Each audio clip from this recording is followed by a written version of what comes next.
Bom, pessoal retrô, vamos voltar aos vídeos do canal aí retrô. E dessa vez eu vou trazer uma coisa bem retrô aí, uma coisa que está guardada aqui comigo faz um tempo. De acordo com a pessoa que me vendeu, essa coisa aqui funciona, mas eu duvido, tá? Porque para ele testar essa coisa aqui, ele precisaria ter todo o manual dela, toda a infraestrutura que exige para você testar esse equipamento, tá? O que é isso aqui? Eu não sou especialista nisso, tá? Então, se tiver alguém aí que trabalhou na época com isso aqui e tiver até manual de instruções e tiver software relacionado, enfim, o que for, e quiser me mandar, entrar em contato, falar um pouco sobre, eu agradeceria muito, tá? Porque isso aqui tem nenhuma informação, não é assim pouca informação, é nenhuma informação na internet sobre esse tipo de equipamento, tá? Mas o que é isso aqui? Então, o que é isso aqui? Antes da TV a cabo, antes da IPTV, tá? Lá na época da LPTV, lá na época dos cabos coaxiais e das antenas parabólicas, né? As emissoras elas precisavam de uma grande quantidade de equipamentos especializados em edição de vídeo ao vivo, tá? Não que hoje não tenha, mas que hoje um computador consegue por si só fazer tudo que aqueles equipamentos na época faziam, tá? Eu vou colocar imagens para vocês aí das mesas de operação de um operador de uma emissora de TV, de um editor de uma emissora de TV, tá?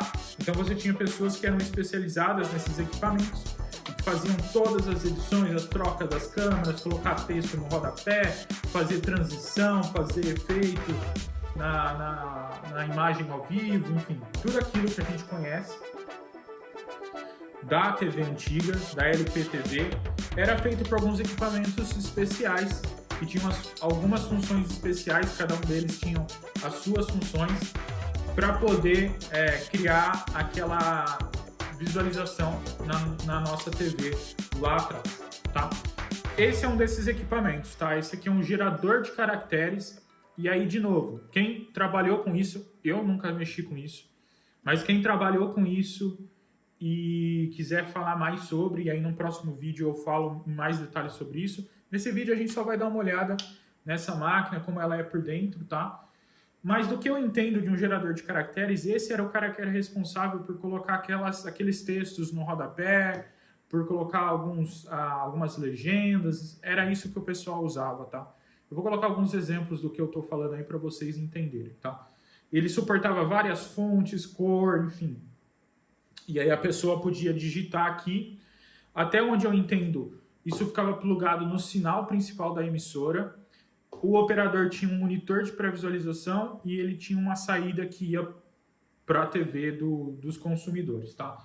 E aí entrava o sinal da emissora, o operador aqui podia manipular o texto que ele queria colocar lá na tela, e aí ele podia falar para a máquina, olha, agora esse texto pode ser mostrado, e aí a máquina mesclava esse texto lá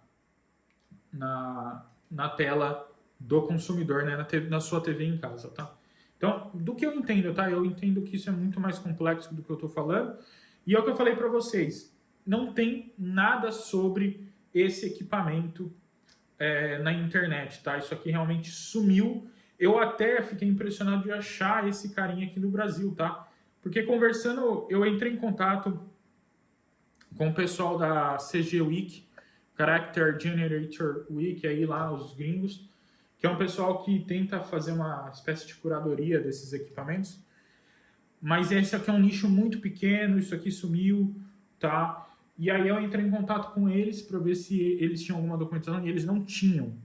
Não existe documentação sobre isso daqui, tá? Tem pessoas que falam que já trabalhou com isso, mas ninguém tem documentação, ninguém tem software, nada desses carinhos. Então, muito provavelmente, a gente nunca vai ver ele funcionando, tá? A menos que eu consiga reunir documentação suficiente para operar ele, tá? Mas eu acho uma parte da história da computação muito interessante, porque essencialmente esse gerador de caractere é um computador, tá? Ele é primeiro um computador e depois um gerador de caractere. Então, vocês vão ver que a hora que eu abrir ele aqui, vocês vão ver que ele tem muito dos computadores pessoais antigamente, tá? Mas vamos lá, vamos dar uma olhada nessa máquina. Então, a primeira coisa que eu quero pontuar, tá?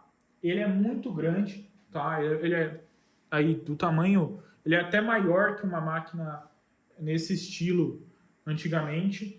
Ele é todo em aço, tá? Isso aqui não é plástico. É tudo aço, tá? E é um aço que tem até uma certa textura aqui, ó. Parece um corinho, tá? Então ela é uma máquina extremamente pesada e robusta, tá? Isso me impressionou, tá? O teclado aqui, é interessante esse teclado dele. Deixa eu ver se eu consigo um ângulo melhor. O teclado dele aqui é interessante porque ele é um teclado padrão, já num padrão mais moderno. A gente já tem Tab, Caps, Shift aqui, tá? O que seria o Line Feed é o nosso Enter, tá? Um teclado QWERTY aqui com os números, mas ele tem uma série de teclas especiais, tá? Então dá para ver aqui que a gente tem, por exemplo, Set Tab Clear, Car Hatch, que é retorno de caractere. Então, geralmente o Enter, na maioria dos sistemas operacionais, quando você aperta o Enter, ele é um line feed, ou seja, é um line feed dizendo que vai para a próxima linha, e um retorno de caractere, que é para colocar o caractere lá, o pontinho piscante, lá no começo da nova linha, tá? Aí você tem aqui um EON Speed, você tem um Move, você tem esse aqui que Function, Accentuation, provavelmente, Row, Page, Just Century. Eu acho que aqui, ó, Just Century, talvez seja para justificar o texto ou centralizar o texto. Cor do Edge Color, cor do background, cor do Edge borda, cor do caractere, legal. Tem um Store, um Recall aqui, Size e Face. Esse daqui, Size e Face, provavelmente era para mudar o tamanho da fonte e o tipo da fonte, tá? A face da fonte, tá? Prog off, programação, alguma coisa aqui. Prior page, next page, para trocar página, talvez isso, né? Bem interessante, né? Tem uma série de caracteres especiais que a gente não vê num teclado normal, tá? Ó, e eu não sei se isso é provavelmente porque ele não tem os acentos aqui. Então, todos os caracteres com acento, ó, A com acento, todos os tipos de acento no A, o E, o I, o O, tá vendo? O U, todos esses acentos estão aqui nos números, tá? E muito provavelmente tem alguma combinação para você adicionar esse acento, já que você não tem o acento aqui no teclado, né? Para ver que você não tem o acento aqui no teclado, igual a gente teria no teclado normal, né? Olha só. Então, se a gente pegar aqui no teclado normal, a gente tem a parte, cadê a parte da acentuação, né?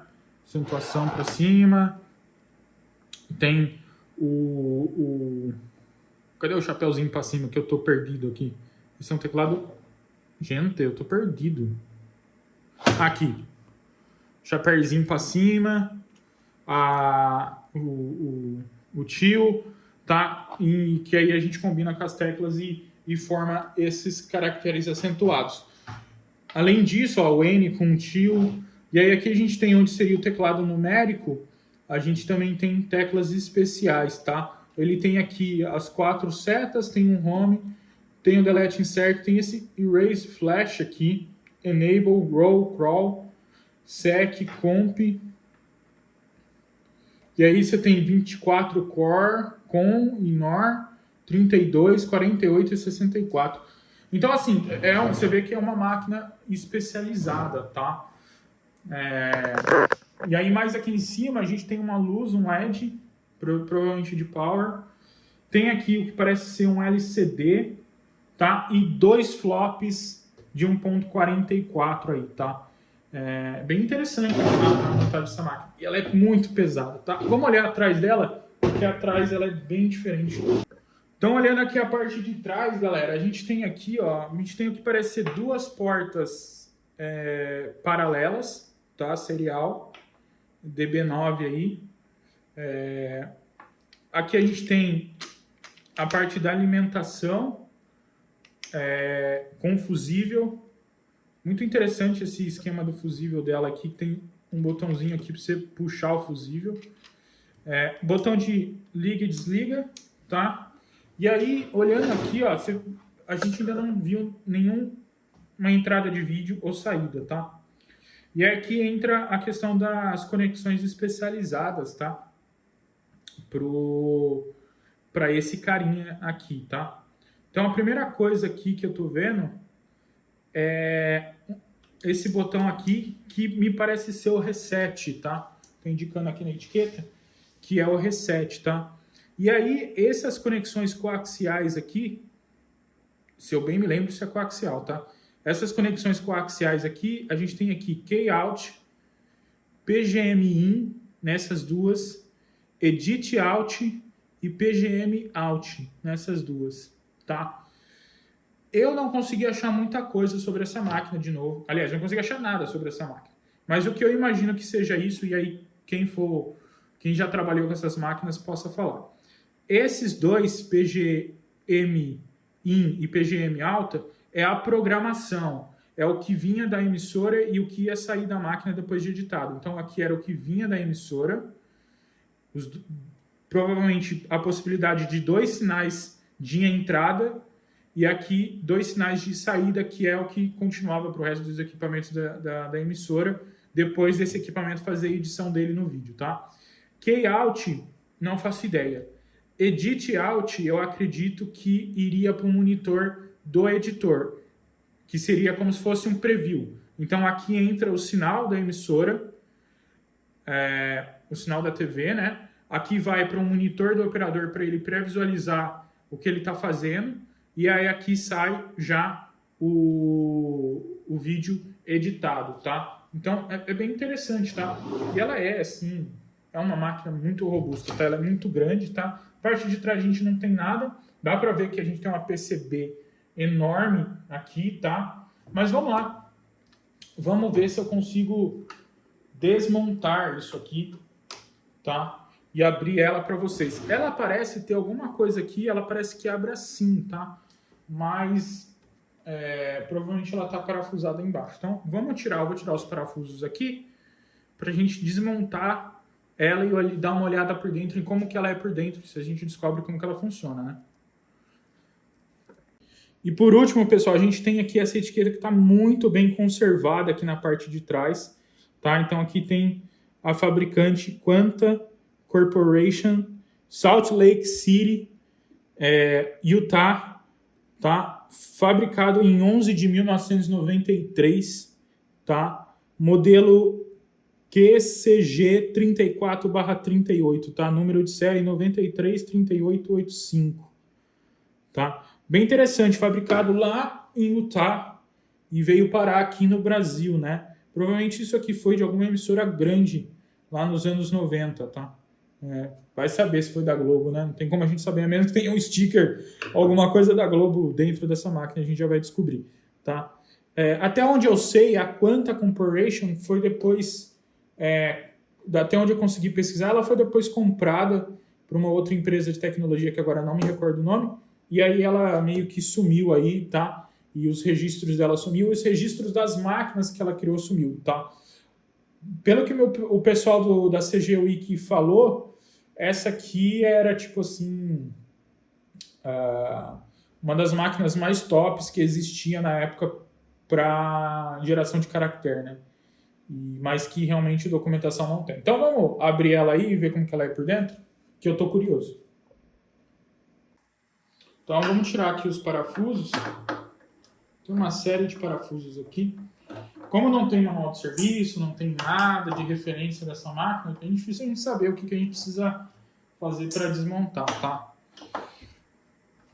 Até onde eu consegui pesquisar, ela é uma máquina baseada no Z80, tá? E eu quero abrir ela por 2 motivos. Primeiro, para saber como que ela funciona por dentro. E se isso dá alguma pista de se a gente consegue... O tampinho aqui caiu, tá? Se a gente consegue, por algum motivo... Eu acho que esses 4 parafusos é o suficiente para ela abrir, né? Vou virar ela aqui. E se isso nos dá alguma ideia de se a gente consegue... Ué. Olha só que lindeza essa placa, cara. Isso aqui é lindo. Lindo, lindo, lindo. Para quem gosta de máquina retrô, vai ter um orgasmo na hora que eu abrir isso aqui. Olha só essa belezinha. E ela tá... Nossa. E ela tá bem conservada, hein? Eu vou... Caraca, mano. Que legal. E olha a quantidade de ROM aqui. Jesus. Bom, pessoal, então olha só o tamanho dessa placa. Tá cheia de capacitor que pode dar problema. Esses capacitorzinhos assim, ó. Isso aqui é cheio. Isso aqui para explodir é 2 palitos, viu? Eu vou conectar ela na energia para vocês verem. Mas eu não duvido muito que ela vai querer dar um bonzinho aí, né? Dar uma explodidinha. Mas ela é basicamente um Z80 especializado, tá? Então, do que eu tô olhando, toda essa parte aqui é basicamente um computador Z80, tá? Então a gente tem a CPU aqui. Aqui a gente tem o Z80 DMA. Ali tem o Z80 Dart. Tem um CTC aqui. Tem um Z80 APIO ali, tá? É responsável por I/O. Provavelmente responsável por essas 2 portas paralelas aqui, tá? E talvez pelo LCD aqui. Talvez ele também esteja controlando o LCD. O CTC aqui já foi feito alguma coisa, porque ele tá com a perninha levantada, tá?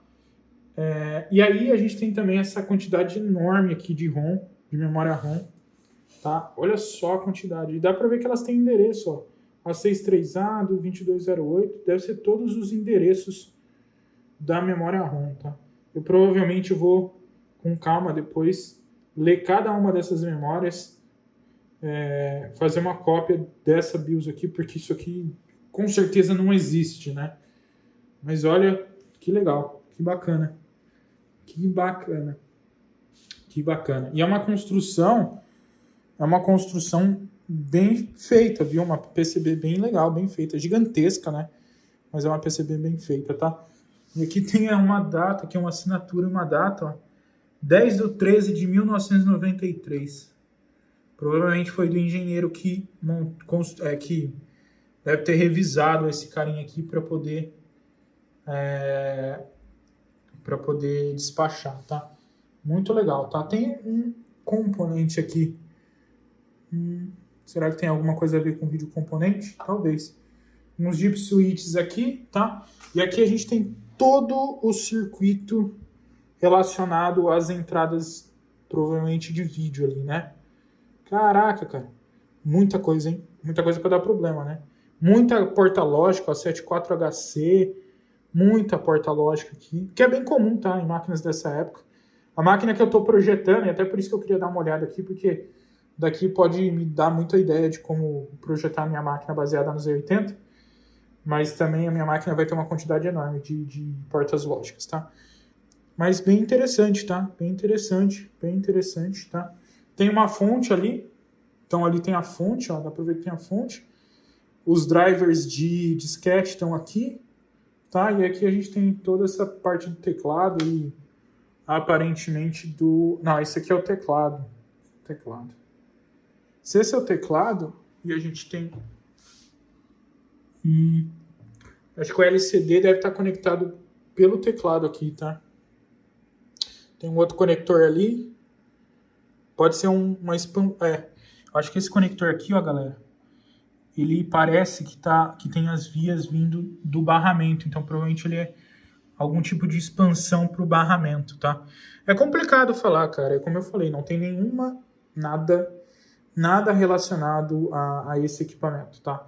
De manual técnico, esquemático, ou até manual de uso, tá? Instruções de uso dele. Não tem nada. Tá vendo? Ele é cheio de potenciômetros, deve ser cheio de regulagem para os sinais da TV.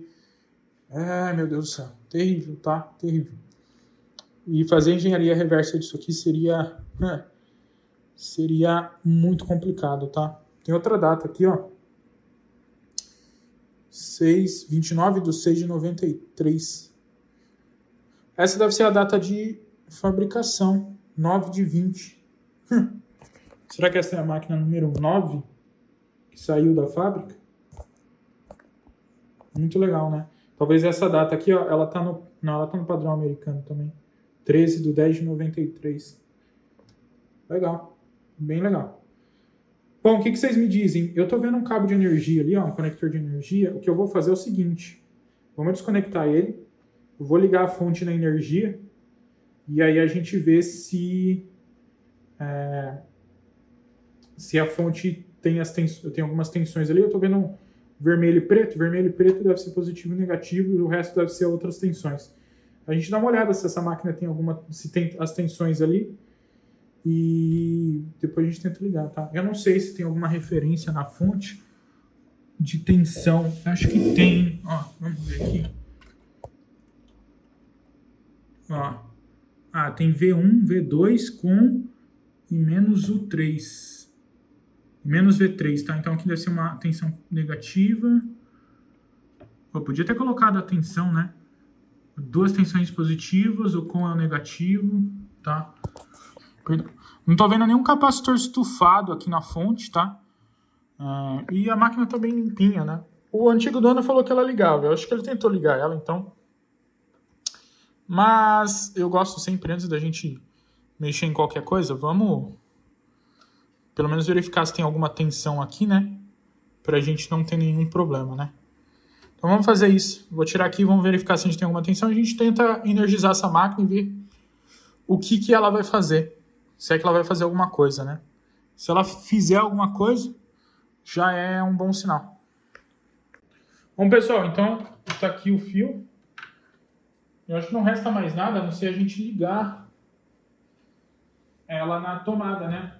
Vou pegar o meu multímetro para a gente já deixar pronto aqui para a gente fazer a aferição das tensões, ver se tem tensões aí. Eu acho que deve ter aqui 5, 12 volts, menos 12, alguma coisa desse tipo aí. Deve ter uma tensão só para o circuito ali da TV, né?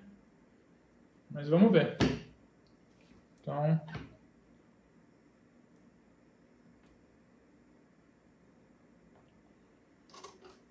Aqui, beleza. Vamos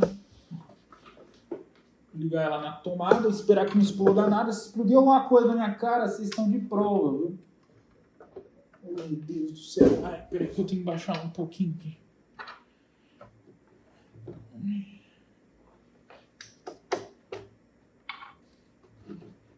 Ó, 1, 2, 3, explodiu.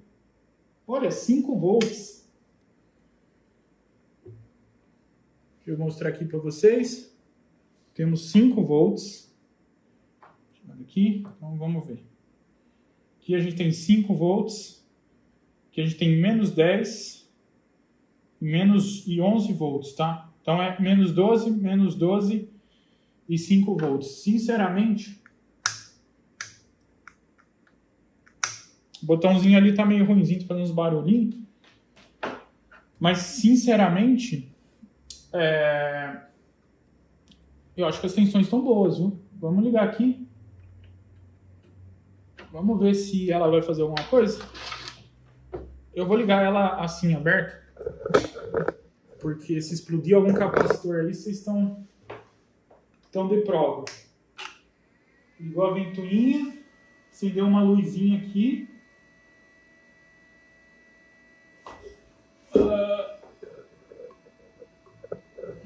Só isso.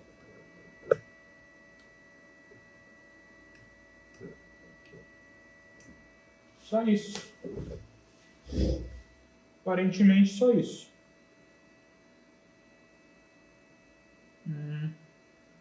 É difícil saber, né? Se ela precisa de alguma coisa. Os disquetes não... Eles não... Parte dos disquetes não vi nenhuma atividade no disquete ali. Vou baixar aqui para vocês verem. Vamos ligar ela aqui. Então, ó, galera, eu vou ligar ela aqui.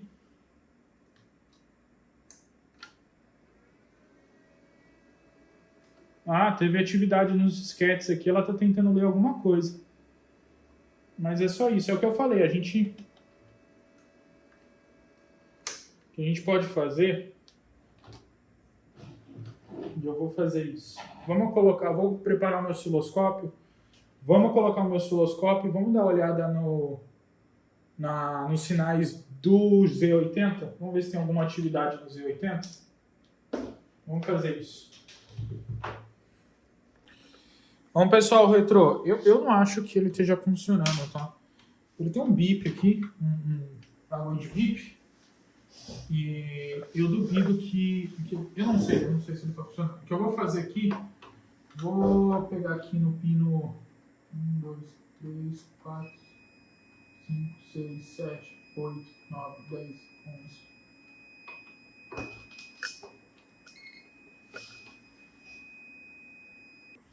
Bom, pessoal, retrô, entre o último take e esse, se passaram 2 dias aí, tá? Desde que a gente parou naquele take em que eu ia dar uma olhada no Z80 para a gente ver se tem algum sinal que indique alguma atividade nesse sistema aqui, tá?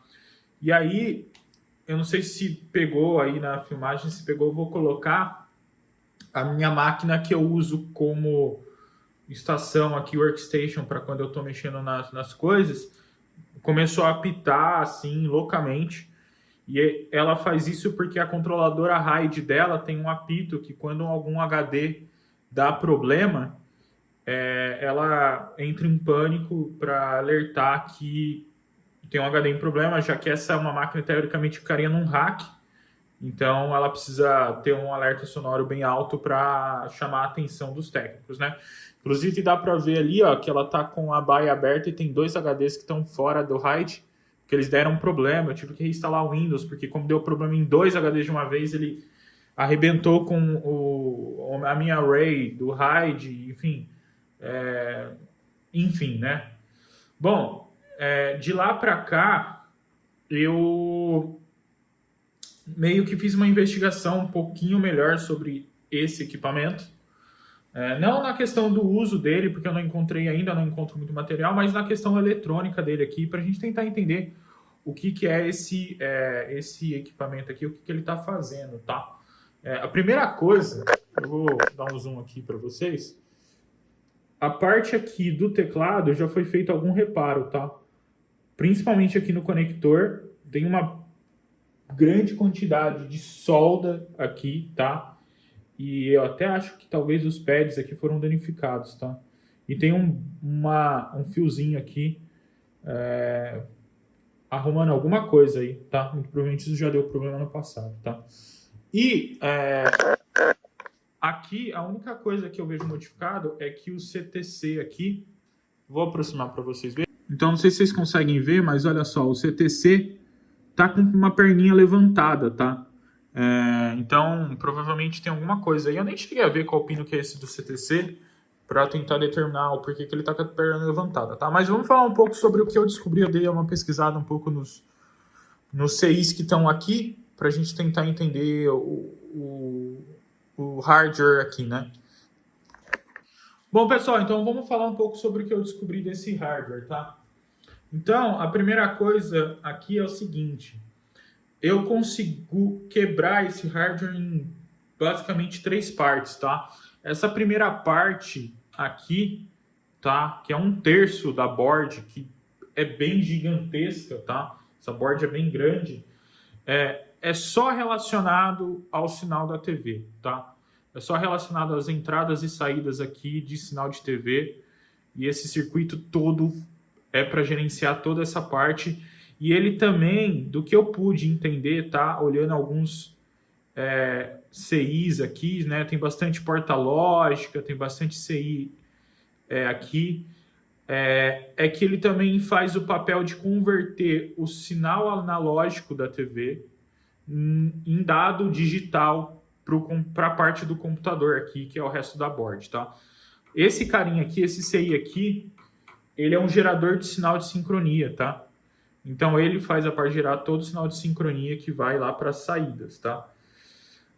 Eu teria que fazer toda a engenharia reversa desse circuito para determinar o que cada um desses milhares tem. 1, 2, 3, 4, 5, 6, 7, 8, 9 potenciômetros aqui do que eu estou vendo, que devem regular vários e vários aspectos do sinal aqui, dos sinais aqui, das entradas e das saídas. Eu teria que fazer engenharia reversa de tudo isso aqui para determinar o que cada um deles faz. E como não tem nenhuma documentação técnica, isso daqui levaria, acho que, uma vida inteira para fazer, porque é bem complexo, tá? Bom, então essa primeira parte de 1/3 aqui eu entendi que é isso. Então aqui a gente tem uma parte que provavelmente está fazendo, tá não só gerando parte do sinal para as saídas, mas ele está convertendo as entradas em dado digital para o resto do computador, tá? Essa parte aqui, galera, mais ou menos esse pedaço aqui da board, tá? Aqui e aqui, é basicamente um computador Z80, tá? A gente tem processador, a gente tem o DMA, tem o CTC, tem aqui o chip que controla as portas de saída serial ali, a porta serial. Esse carinha aqui é um chip controlador do flop, tá? É um controller para o flop, tá? Aqui a gente tem uma memória RAM de aproximadamente 32K e a memória ROM, tá? Então, toda essa parte aqui, ela é o computador Z80. É basicamente um computador Z80, tá? Aqui a gente tem um chip de RTC, tá? E ele é um chip de RTC avançado, então ele é um chip que ele não só é um chip de real-time clock, mas ele tem funções mais avançadas, então ele consegue contar, ele tem função de calendário, então ele consegue contar as datas, os dias, os meses, os anos, tá? E não só um RTC simples, tá? Isso aqui provavelmente está sendo usado aqui para eliminar um pouco do que seria o controle de data e hora e sincronismo e timers que o Z80 teria que fazer, esse cara está fazendo no lugar, tá? Aqui também a gente também tem memória, tá? Então isso aqui é uma memória estática de 16K, tá? E eu acredito que ela está fazendo parte da memória de vídeo, tá? Da memória de vídeo, tá? E aí aqui, tudo isso aqui, galera, é chip de ROM, tá? E eu acredito que é o seguinte, provavelmente essa ROM aqui tem um bootstrap, tá? Um bootloader, um bootstrap que vai carregar um software básico, tá? E pode até ser que carregue aí uma primeira interface de usuário, tá? Dentro aqui dessa ROM.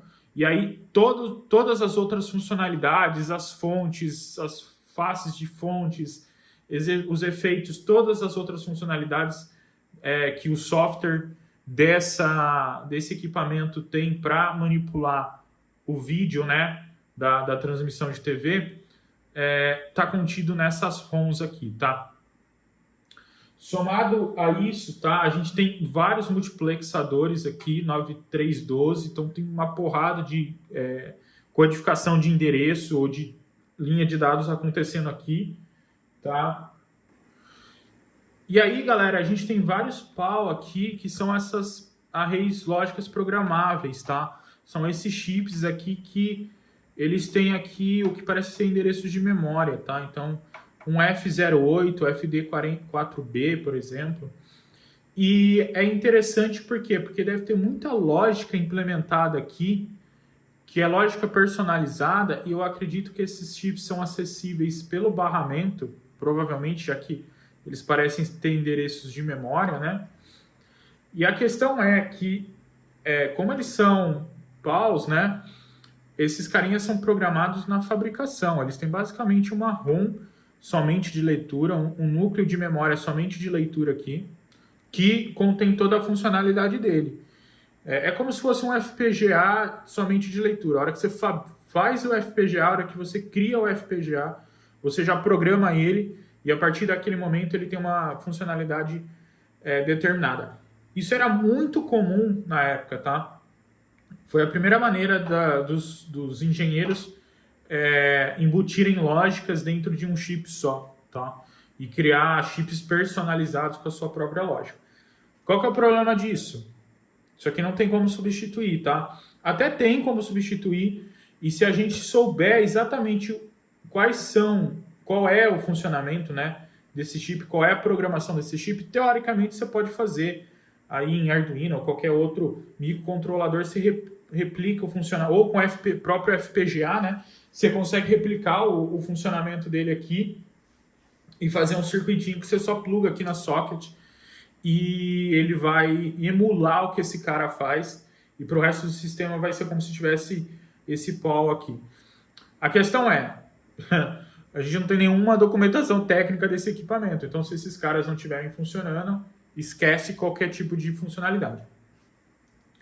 Então é muito interessante, a gente tem basicamente um computador Z80 com uma porrada de ROM, de software personalizado aqui, um circuito imenso para tratar do sinal da TV, tá? E algumas arrays lógicas aqui personalizadas, né?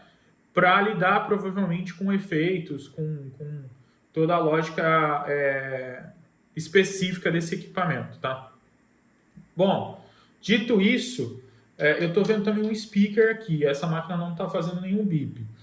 Eu tenho as minhas suspeitas que ela não está funcionando, tá? Apesar de a gente ver atividade no flop, isso não quer dizer nada. Só quer dizer que o controlador inicializou e que o circuito do flop talvez esteja funcional, tá? Mas não quer dizer absolutamente nada. Não quer dizer que essa máquina está funcionando. Vamos inspecionar o Z80 e ver se a gente tem clock, se a gente tem alguma atividade nos pinos nos pinos aí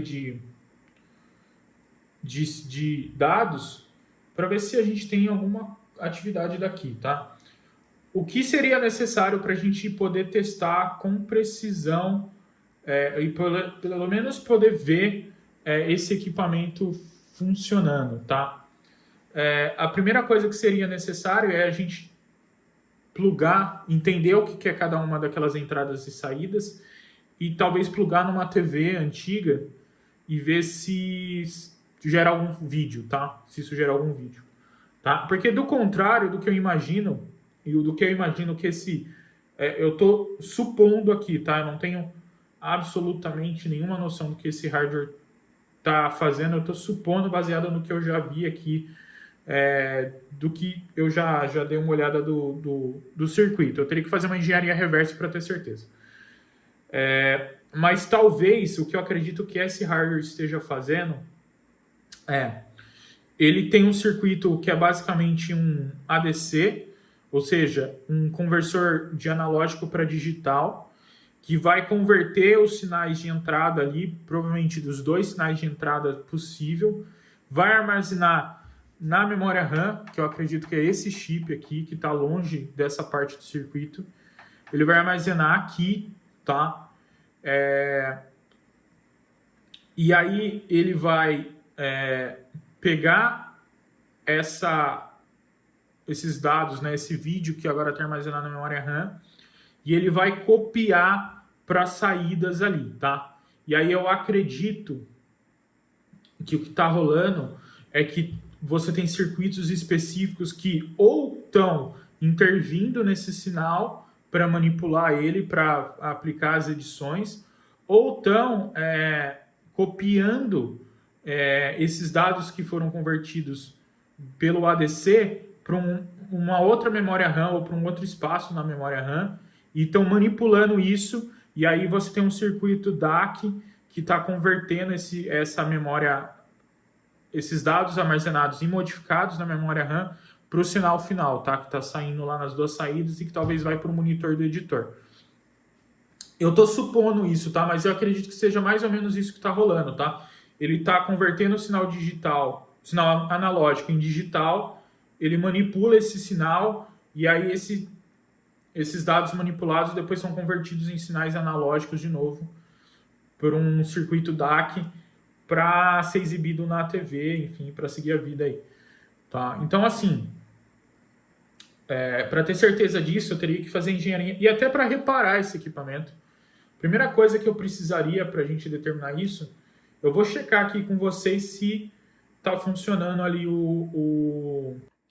Então, vamos tentar demarcar aqui Qual que é o negativo da CPU? Ó, esse aqui é o negativo da CPU. Então eu vou pegar a caneta e vou marcar aqui. Isso aqui ajuda muito a se orientar onde está cada coisa.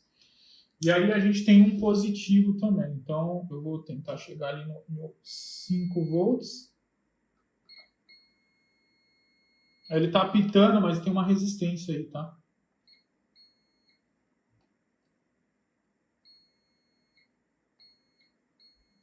Ó, esse aqui é o meu 5 volts. Beleza. Então, assim, onde é o meu negativo, meus 5 volts. Que significa que fica mais fácil da gente se orientar onde está os nossos pinos, tá? Eu só vou reiniciar aqui a gravação. Eu já anotei mais ou menos os pinos que eu quero ver. Vamos ver o pino do clock, 5 volts, os pinos de dados. E eu sei que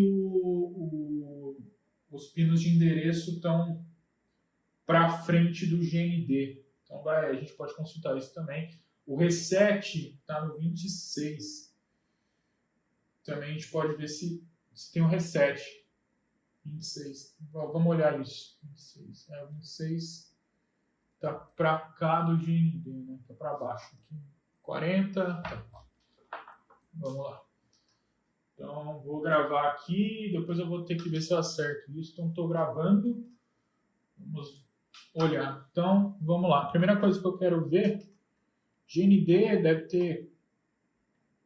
normal, tá? Então, GND está dando 30 milivolts aí, mas vamos olhar. Eu acho que é isso, né? Ó, 5 volts. Beleza, perfeito. Vamos olhar o clock. O clock é o sexto pino aqui.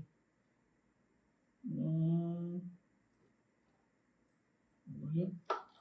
4, 5, 6. Ó, um sinal de clock aí, 4.000 kHz ou 4 MHz. Então, o clock ele tem perfeitinho aí, sinal de clock. Boa. Para cá, a gente tem pinos de endereço. Oh, meu Deus.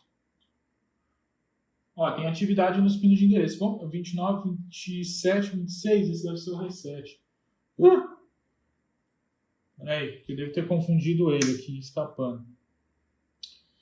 29, 28, 27, 26. Esse aqui deve ser o reset. Ó, reset vai para alto. Então, cara, tem atividade aqui. Vamos ver os pinos de dados. Ó, a gente tem bastante atividade nos pinos de dados, tá? Bastante atividade nos pinos de dados. Bem legal. Aqui a gente tem pino de endereço, tá vendo? Tem bastante atividade. A amplitude está 2,75 mais ou menos, tá? Nos pinos de endereço, tá? Nos pinos de dados está um pouco superior. Então, esse processador... Opa! Esse aqui já é um Z80 CMOS, tá? O Z80 é um processador muito antigo, tá? O primeiro aí saiu, eu não lembro o ano agora. Mas, se não me engano, o primeiro era TTL. Então, significa que o nível lógico dele é maior que o CMOS. Se eu bem me lembro. Agora me fugiu da cabeça. E ó, o processador tá, assim, Z80 não esquentava nada, mas está esquentando. Então a gente tem atividade sim no Z80, tá? O que é um bom sinal, tá? O que é um bom sinal. Aliás, vamos testar. Eu sei que ele tem um botãozinho de reset ali. 29, 27, 28, 27, 26. Ou é o próximo? Qual que é o meu sinal de reset aqui? Peraí. Esse é o meu GND. 28, 27, 26. Esse aqui, teoricamente, é o meu reset. Consegui apertar. Bom, o circuito de reset está funcionando. Eu só não sei se eu estou no pino certo. Mas o circuito de reset está funcionando, porque quando eu aperto o reset, a coisa reinicia. Deixa eu ver se é esse pino aqui. Eu acho que eu estava no pino certo. Bom, eu não duvido muito, galera, que essa máquina funcione, tá? Que se a gente conectasse alguma coisa na saída de vídeo dela, a gente ia ver alguma coisa aí, tá? Eu achei... Deixa eu tirar esse carimbo aqui, para me baixar esse cara. Eu desliguei a ventoinha para não fazer barulho, mas... Eu achei que isso daqui era uma telinha LCD, mas não é não, tá? Isso aqui provavelmente é para colocar algum sticker, alguma coisa aí, tá? Mas enfim, mas voltando lá, eu não duvido muito que ela esteja funcionando, tá? Porque aparentemente está fazendo alguma coisa aqui. Geralmente, quando a gente tem algum problema, a gente pode, ou a gente não vai ver nenhuma atividade aqui nos pinos do Z80, ou vai ter alguma atividade por um tempo e para, tá? Que significa que o sistema chegou no ponto de halt aí, né? Deu algum problema crítico, ele parou. Mas como ele está aqui constantemente, enquanto a gente está analisando, tem coisa acontecendo, então me leva a crer que ele está num looping e funcionando, aí, executando o código. Pode ser que tenha uma parte do circuito que não funcione, mas a parte do computador Z80 parece que está em looping e está funcionando, tá? Bem interessante, tá? Bom, pessoal, então é isso daí, tá? O meu próximo passo aqui, galera, vai ser fazer um backup dessas ROMs todas aqui para uma questão de arquivamento. Pode até ser que a gente consiga fazer o desassembly desse código e uma engenharia reversa, até com a ajuda das inteligências artificiais, isso é muito fácil hoje em dia. E aí a gente poderia fazer uma engenharia reversa do software disso. Eu poderia fazer um vídeo disso. E essa engenharia reversa poderia ajudar a gente a determinar como funciona esse equipamento, tá? Se alguém aí tiver uma ideia, souber, você pode plugar uma TV em determinada entrada ali e você vai conseguir ver se ele está gerando vídeo, se ele tem alguma determinada interface, pode postar aí no comentário, tá? Como eu falei, eu nunca usei uma máquina dessa, tá? Então eu não tenho a menor ideia de como funciona. E como não tem manual algum desse equipamento na internet, então eu não sei dizer como funciona. O que eu fico agradecido é que a gente está vendo a atividade no Z80, que nenhum capacitor explodiu aqui na nossa cara, que a fonte dela está funcionando, então é uma máquina que aparentemente está funcional. A gente só precisa entender como usufruir dela e a gente podia, com os equipamentos certos, eu tenho certeza que dava para a gente brincar de edição de vídeo na época das TVs antigas, né? Bem legal, galera, mas é isso daí. Espero que vocês tenham gostado do vídeo até aqui. Não esqueçam de se inscrever, de deixar o like aí, de comentar o que vocês acham. E se alguém tiver documentação, alguma coisa a mais, alguma informação sobre essa máquina, me enviem aí, que eu vou ficar super contente de repassar as suas histórias com essa máquina, se é alguém que trabalhou aí na indústria da televisão na época, para frente, tá? Então é isso aí. Até mais.